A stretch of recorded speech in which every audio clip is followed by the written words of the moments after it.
Hey there, it's Jim and Debbie with another episode of the Midday Minute. Debbie, how are you doing? Hanging in there, Jim. How are you doing? I'm doing all right. We've picked up some new viewers, which is great, but maybe we ought to introduce ourselves. I'm Jim O'Kelly. I'm the director of the Elks National Foundation, and this is... Hi, I'm Debbie Doles. I'm the assistant director of the Elks National Foundation. And we are the Midday team, bringing the show to you every Wednesday at 2 p.m. Central Time. Thanks for tuning in. So, Debbie, today's episode is going to be all about the CIP. We'll talk gratitude grants with our special guest, CIPster Katie Graves, and then you and I will discuss last Friday's big Phase 2 announcement for the CIP. Yeah. Maybe we'll speculate a little bit about what's coming in Phase 3. Okay, that sounds awesome. But before we do that, we have a contest winner to announce. We sure do. This week's contest winner is Sherry Mickelson, perhaps Michelson, I'm not sure, but she is from Mount Adams, Washington Lodge number 1868. Do you know what they call that lodge? Yeah, the birthday lodge of Elkdom. And why? Why do they call a lodge the Elks 1868? The Elks were founded in 1868. So that's right. Yeah, a little bit of trivia right there. Congratulations, Sherry. Why don't you tell us in the comments below how you would like to use your $50 soft credit, which of our ENF funded programs you'd like to support with that soft credit. Or if you'd prefer, you can email us at enf@elks.org. Congratulations. Congratulations. Now, those of you watching will have an opportunity to win a $50 soft credit that we'll announce in our next episode simply by commenting on this episode below using the hashtag ENFMidday. So easy. Right? Yeah. So what do you say? You ready to talk about the CIP? I sure am. Are you? Yep. Yeah, a huge announcement last week, and which we're going to get to in a moment. But first, let's review what's been going on with the gratitude grants, and who better to do that with than CIPster Katie Graves. Let's bring her in right now.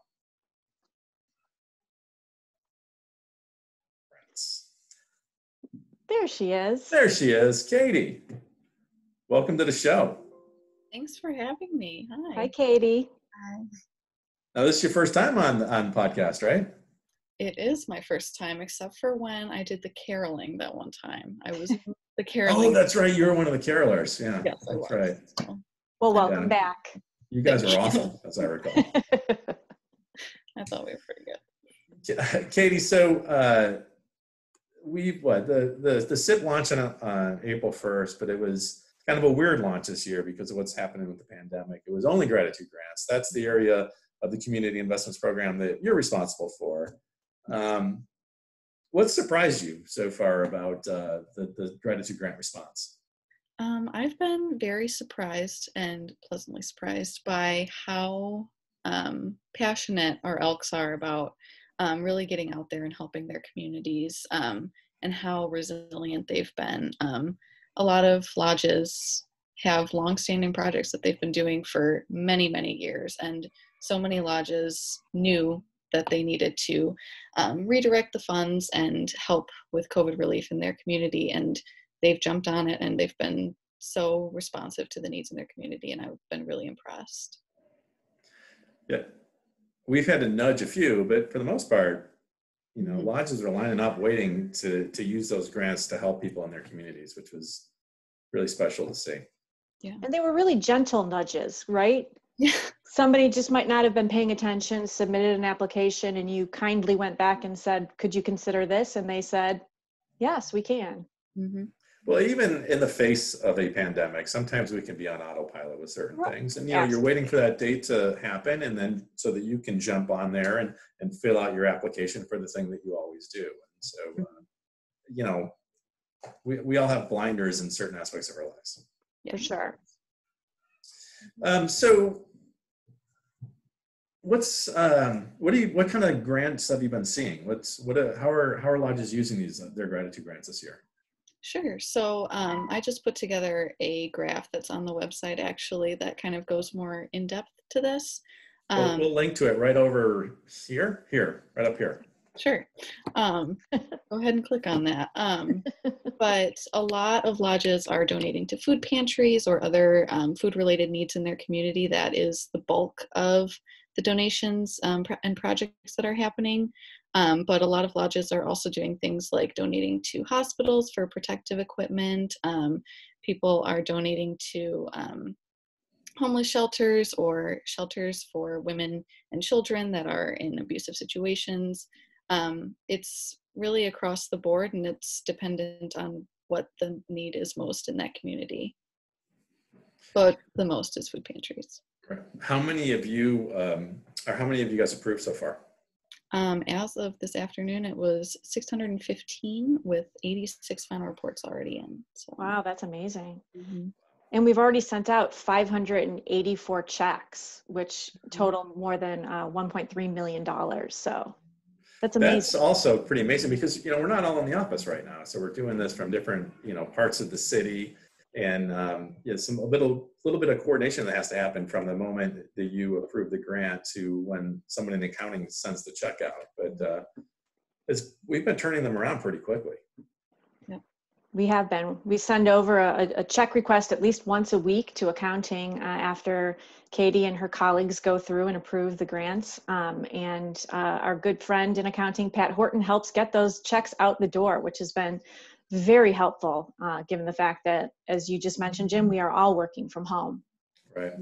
One of the things that also has surprised me is I've been tracking the count of approved grants, and I can also see how many need follow-up. That generally means that the applicant misstepped somewhere, and we're not rejecting the application, we're asking them to tweak a few things. And usually we provide guidance as to how to do that. But I'm pretty sure we're like under 20 applications that currently need follow-up, which that's a pretty impressive ratio.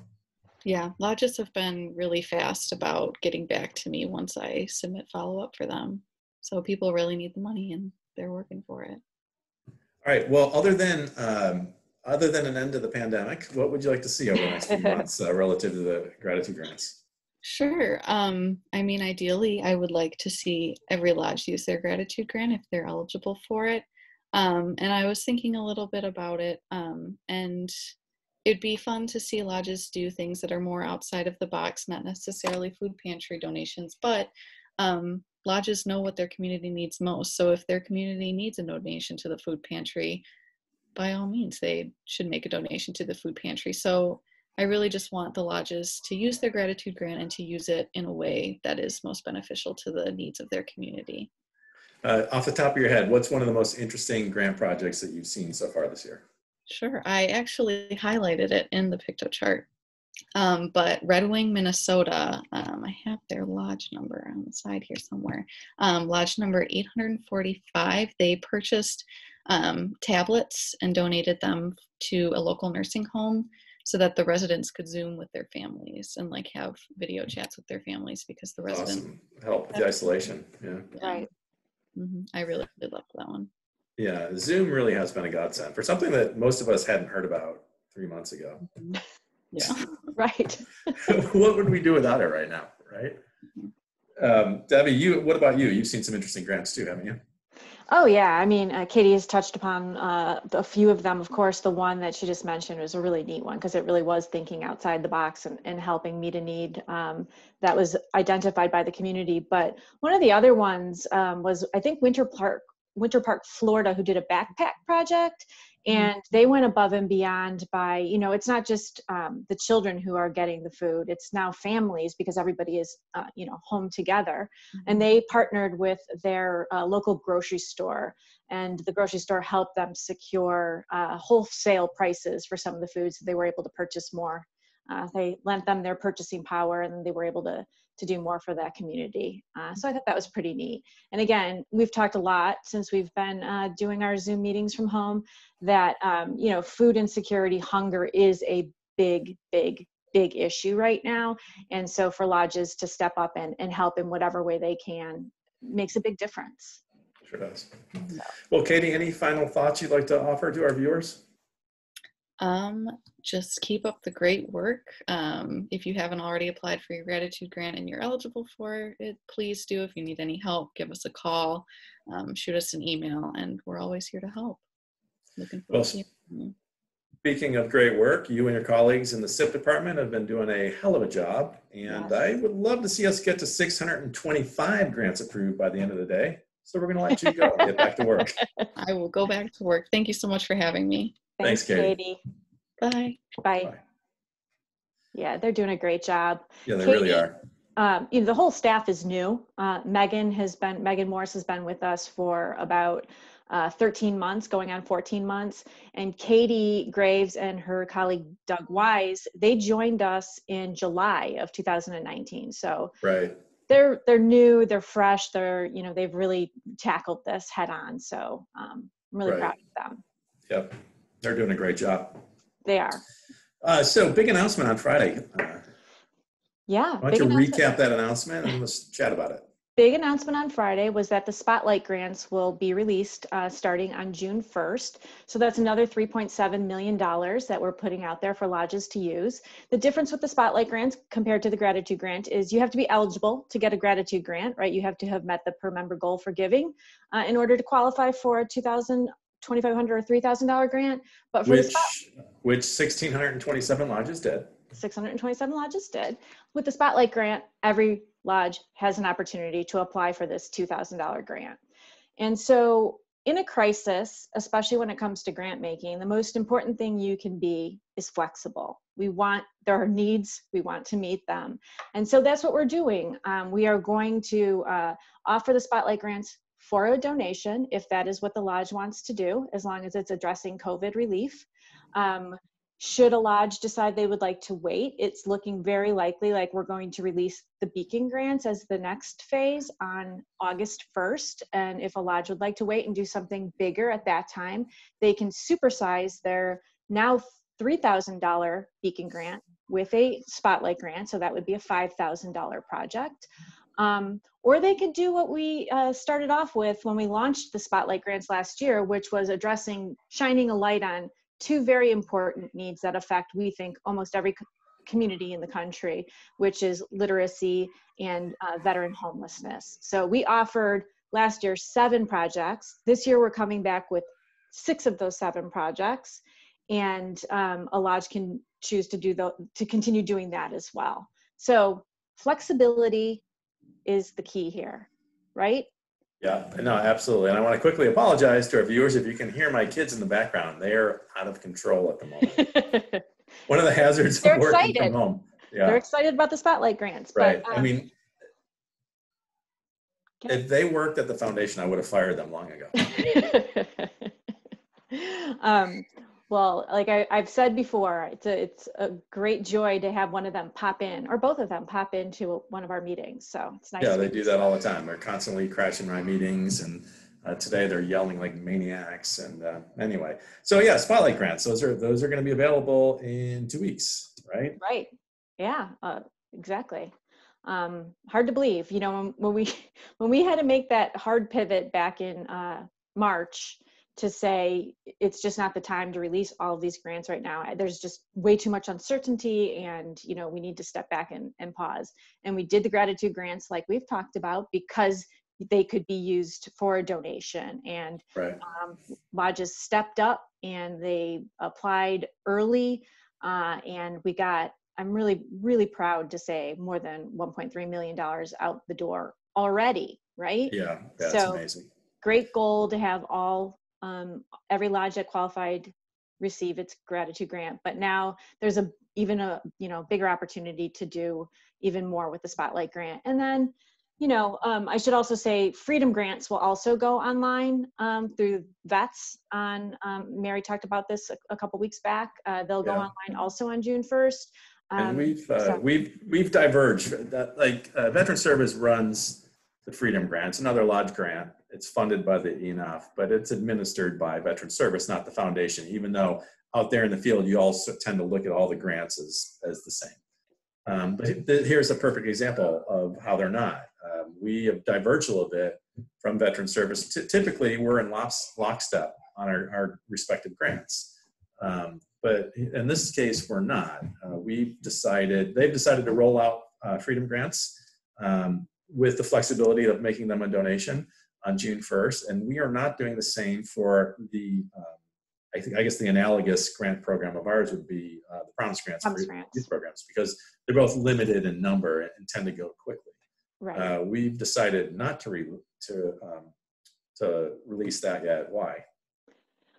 Well, because we just, there's just still too much uncertainty, and we want to make sure that when the time comes for those, limited number and limited scope, but with a very specific purpose, that we're ready for that and that communities are ready for that. Right. And if we're going to make it, if it's going to be available as a donation only, then that's going to be just a grab, right? Like, how do you evaluate those? How do you compare one donation versus another? If they're going to go extra quick without an opportunity for us to vet and evaluate and make sure we're rewarding or awarding them to the best projects. So we're going to wait and see. We're going to wait and see. But let's speculate about what possibly would be a phase 3. We still have at this point Beacon grants, impact grants, promise grants, chomping at the bit, waiting to get in the race. What are we thinking? Well, we're thinking that Beacon grants most likely will be ready to go on August 1st. I think we'll continue to evaluate what's going on throughout the country with the promise grants, and the impact grants obviously are our largest grant. And they're competitive, and they're intended to be, large scale, significant projects with lots of hands-on Elks involvement. So I don't know what that looks like. I'm not sure what that's going to look like, but, last year we awarded 14 new projects. What are they doing? What are they continuing to do? Doug Wise is the CIP staff who works closely with the impact grants, and he's in communication with them all the time about, how they've had to stop what they're doing or pivot to something else, as long as it's within the breadth and scope of the originally funded project. So I think that there's just too much uncertainty right now to know exactly how we want to, roll those out. But the nice thing is that that's still now 2.5 months away, and we have time to be thinking about it and planning for it and getting people's feedback. If anybody who's watching right now wants to comment below and let us know what they think, we're happy to take that under consideration. So that'd be another way. Now, for Beacon grants, as you said, August 1st, 2.5 months away. Parts of the country are starting to open up now.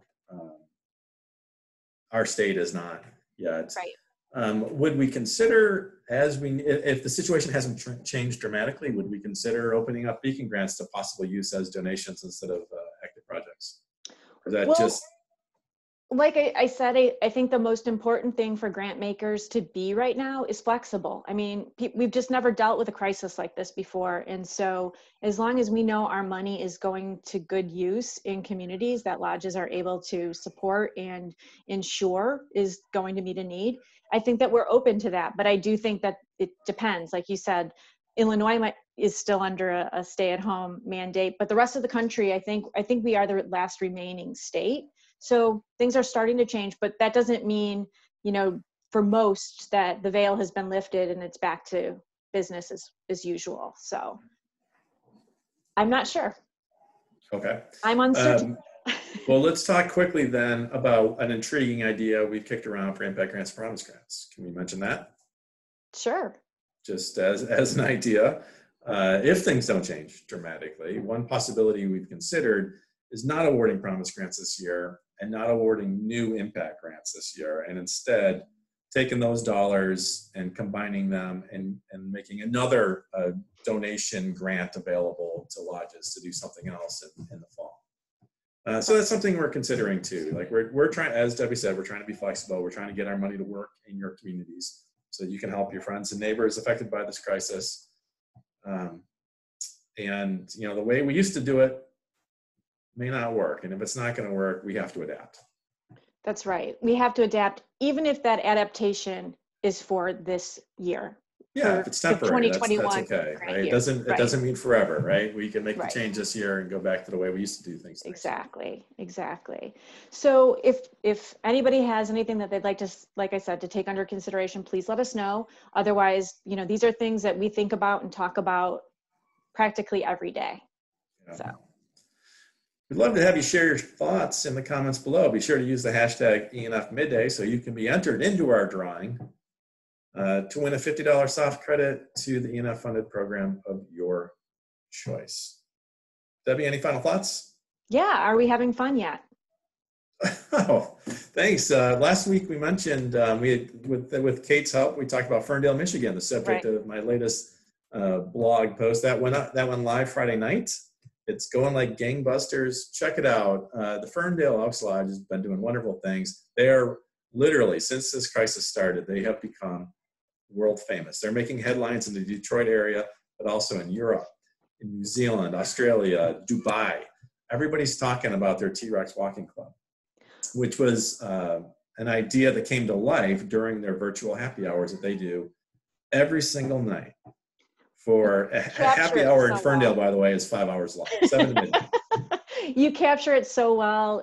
Obviously, you're such a fantastic writer, but just the detail, and you could just see it, you know, how it all came to be, and the pictures that are with it are too. I did a lot of research on this particular blog post. We'll put a link right up over here, so check it out. A lot of research. It was a fun one to write. But, you know, one thing I didn't get into is that when you talk to people about why they join clubs and organizations, at the top of the list is going to be they join to make new friends and to have fun. Right. And we can't forget that, right? That's right. People, of course, they join because they want to serve their communities, because they want to be involved. All sorts of, you know, it's the reasons people get involved. It's a family legacy, whatever it is. But people want to have fun, and they want to make new friends. And the Elks Lodges are a great vehicle for doing that. And we can't forget that, even if we're still, if our lodges are shut down and we're at home. And Zoom or similar tools have been great vehicles for keeping members connected so that they can have fun and socialize together, combat the isolation and the anxiety, right? Right, absolutely. And Ferndale did a great job with, you know, adapting to the new normal, and you did a great job telling their story. So what's next? What's on the docket for the next blog post? I don't know. I mean, I have another lodge that I've been thinking about featuring, but, you know, we'll see how quickly things change. If it changes quickly, then I might have to find a new topic to blog about. If not, then I think I might be looking at another lodge in California for my next for my next post. And they've been doing some pretty interesting things for volunteer service. Oh, okay. Well, yeah. So we will stay tuned. All right. Thanks for bringing that up. Yeah. If you have liked this video, give us a thumbs up or a thumbs down if you didn't. Either way, feel free to share it. Remember to comment below with the hashtag ENF Midday. Also, click the subscribe button if you are not already a subscriber, and tap the bell so you'll be notified every time we post new content. And until next week, thanks for watching. Thanks. Stay safe. Bye, everyone. Bye.